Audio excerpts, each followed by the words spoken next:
পুরা দুনিয়া যার কাছে ঝুঁকে তুমি তার কাছে ঝুঁকো, তোমাকে অন্য কারো কাছে ঝুঁকার কোনো দরকার হবে না। হরে কৃষ্ণ বন্ধুরা, আমি সুস্মিতা আরও একটা নিয়ে চলে এসেছি, সুন্দর একটা গোপাল নীলার গল্প। অনেক ভালো লাগবে গল্পটা। এটা সত্য ঘটনা, গল্প না, অ্যাকচুয়ালি এটা সত্য ঘটনা। আমি যখন পড়ছিলাম ভাগবতে, ওখানে লেখা ছিল খুব সুন্দর একটা ঘটনা। তো মথুরা থেকে আগে তো অনেক আগে গাড়ি ঘোড়া তো কোনো কিছু চলতো না, তো আগে সবাই গরু গাড়িয়েই মানে যেত। আর মথুরা থেকে গরু গাড়িয়ে যাচ্ছিল বউ বাচ্চা, আর মানে ওর বউ আর দুটো বাচ্চা যাচ্ছিল। মথুরা থেকে রোজ যায় ওরা, বাঁকে বিহারীর দর্শন করে, প্রত্যেক দিন ওরা দর্শন করে বাঁকে বিহারী। তো প্রত্যেক দিনের মতন আজও ও বাঁকে বিহারী দর্শন করতে গেছে। যখনই যায় অনেক দেরি হয়ে গেছিলো, অনেকটা যেতে হয়। যখন মানে ওখান থেকে যায়, গিয়ে করে বাঁকে বিহারী দর্শন করতে, তারপরে ওখানে একটা জায়গা আছে যেখানে গরু গাড়িটা দাঁড় করাতে হয়, ওখান থেকে মানে হেঁটে হেঁটে করে যেতে হয় বাঁকে বিহারী দর্শন, কারণ অনেকটা জায়গা ঢুকে না। তো ওখানে ওইরকম গরু গাড়িটা দাঁড় করিয়েছে, আর সবাই বলছে এক্ষুনি বাঁকে বিহারী দরজা বন্ধ হয়ে যাবে, দর্শন হবে না, দর্শন হবে না। যখনই হলো তখন অনেক একটু বাচ্চাগুলো ঘুমিয়ে গেছে, দুটা বাচ্চা আছে, দুটা বাচ্চা ঘুমিয়ে গেছে। দুটা বাচ্চাকে নিয়ে করে এত দূর রাস্তা হেঁটে করে দৌড়ে করে তো বাঁকে বিহারী দর্শন হবে না।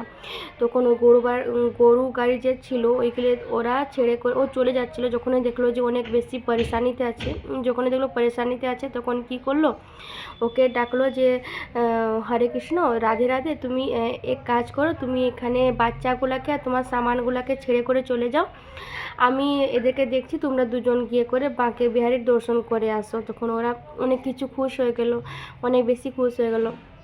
ওরা মানে গেলো, গিয়ে করে বাঁকে বিহারীর দর্শন করলো। দর্শন মানে দরজার বন্ধ হয়ে যাওয়ার ছিল, অনেক সুন্দরভাবে দর্শন করলো। দর্শন ওখানে পরিক্রমা করছে, তখন এদিকে যে গরু ভাড়াটা আছে, যে নিয়ে করে এসেছিলো গাড়ি ভাড়াটা, তো ওর সামান আর বাচ্চাগুলোকে দেখে করে মনে লালচ এসে গেল যে যদি আমি বাচ্চাগুলোকে বিক্রি করে দিই বা সামানগুলোকে নিয়ে করে চলে যাই, তাহলে আমার অনেক বেশি লাভ হবে। তো ওই বাচ্চাগুলোকে সামানগুলোকে নিয়ে করে চলে গেল।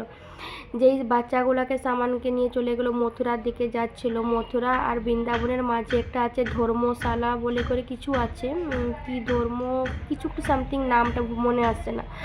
তো ওইখানেই দাঁড়ালো। তো ওইখানেই যখনই পৌঁছেছে, তখন একটা কালো রঙের একটা বালক ওখানে ওর গরু গাড়ির সামনে এসে করে দাঁড়িয়ে গেল। যখনই ও গরু গাড়ির সামনে এসে করে দাঁড়ালো, তখন ওই যে গরু গাড়িগুলো আছে, ওই গরুগুলা ওখানে সামনের দিকে বাড়লোই না। যখনই বাড়লো না, অনেক মারছে গরুগুলাকে, আগে যেতে বলছে, কিন্তু কোনো রকম করে গরু গাড়িকে আর আগে নিয়ে যেতে পারছে না, কোনো রকম করে আগে নিয়ে যেতে পারছে না গরু গাড়িগুলোকে। তো যখনই ওই অনেক চেষ্টা করলো, কিন্তু পারলো না। আর এদিকে ওরা বউ আর ওর বোর আরামসে ওরা পরিক্রমা করছে, বাঁকে বিহারীর দর্শন করছে। বাঁকে বিহারীর দর্শন করে নিয়ে করে যেই ওই গরু গাড়ি যেখানে ছেড়েছিল সামান আর বাচ্চাগুলোকে, ওখানে যখনই এসে করে দেখে যে বাচ্চাও নাই আর সামানগুলোও নেই, সামান ছাড়ো যদিও সামান নাই মিললো, কোনো অসুবিধা নেই, কিন্তু বাচ্চাগুলা তো মিলছে না, বাচ্চাগুলা কি হবে, মিলছে না। তখন ওর মা তো কেঁদে কেঁদে করে অবস্থা পুরা খারাপ। ওর বাবুও পুরা খুঁজে বলছে, ওকে গিয়ে করে পুলিশে রিপোর্ট করলো। পুলিশ আর ওর ওর ওর মা সিধা আর বাঁকে বিহারীর মন্দিরে গেল। মন্দিরে গিয়ে করে ওর চৌকাঠে বসে করে মাথা দিয়ে করে অনেক কাঁদছে যে আমি তোমার দর্শনের জন্য বাচ্চাগুলোকে ছেড়ে করে গেছিলাম, আমি তোমার জন্য তোমার এখানে এসেছি, তোমার এখানে এসে করে কি করে এমনি এত বড় একটা দুর্ঘটনা ঘটতে পারে, আমি তোমার কাছে এসেছি, তোমার কাছে এসে করে এত বড় ঘটনা কি করে ঘটতে পারে, আমি কিছু জানি না, তুমি আমার বাচ্চাগুলোকে এনে করে দাও আমার সামনে, আমি কিছু জানি না। ও পুরো দু হাত তুলে করে কাঁদছে, মাথায় যেই করছে, তখন ওই যে চোরটা নিয়ে করে গেছিলো, ওইগুলো চোরটা এসে নিয়ে করে ওরগুলো পায়ের কাছে ধরে নিয়ে করে ক্ষমা চেয়েছে যে মাঝি, আমার অনেক বড় ভুল হয়ে গেছে, আমার মনে লালচ এসে গেছিলো, আমি তার জন্য বাচ্চাগুলোকে নিয়ে করে যাচ্ছিলাম, নিয়ে চলে গেছিলাম। আর ওখানে দেখলাম একটা বালক, আর ওখান থেকে আমি হিলতে পারলাম না, আর বালকটা আপনি আপ গায়েব হয়ে গেল। তো যেই বলেছে, তখন কি বলে সবাইকে পাতা চললো যেটা সব বাঁকে বিহারীর নীলা, আর সবাইকেই জানলো যেটা এমনি ঘটনা হয়েছে। ওকে পুলিশ ধরে করে নিয়ে গেল, কিন্তু এইটা যে মায়ের বিশ্বাস, যখন ও ওর বোনের উপরে বিশ্বাস করছিল, পুলিশের উপরে বিশ্বাস করছিল, ততক্ষণ অবধি পাচ্ছিল না। কিন্তু যখন ও সব কিছু ছেড়ে নিয়ে করে ভগবানের কাছে চলে গেলো, ভগবানকে বিশ্বাস করলো, সব কিছু দুহাত তুলে নিয়ে করে বলে দিল যে আমি আর কাউকে না ছেড়ে করে তোমার উপরে ভরসা করতে চাই, তোমাকে বিশ্বাস করতে চাই, তখন ভগবান স্বয়ং এনে করে বাচ্চাকে আর ইয়েগুলোকে দিয়ে দিল।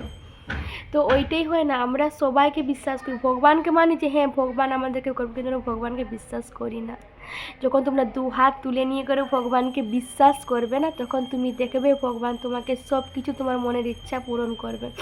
অনেকেই কেউ বলে না যে আমার মনের ইচ্ছা হচ্ছে না, পূরণ হচ্ছে না। যেখানে তোমার সংখ্যা আছে ওখানে তোমার বিশ্বাস কি করে আছে? যেখানে তোমার সংখ্যা থাকবে না ওখানে বিশ্বাস থাকবে না, ওখানে তোমার ঠাকুর নিশ্চয়ই তোমার সাহায্য করবে। হয়েছিল না দ্রৌপদীর সাথে, দ্রৌপদী, দ্রোণাচার্য, গুরু আচার্য, এখানে সবাই ছিল, সবার কার দিকে তাকালো যে আমার সাহায্য কেউ করবে, সবার কার দিকে তাকালো যখন ওর বস্ত্রহরণ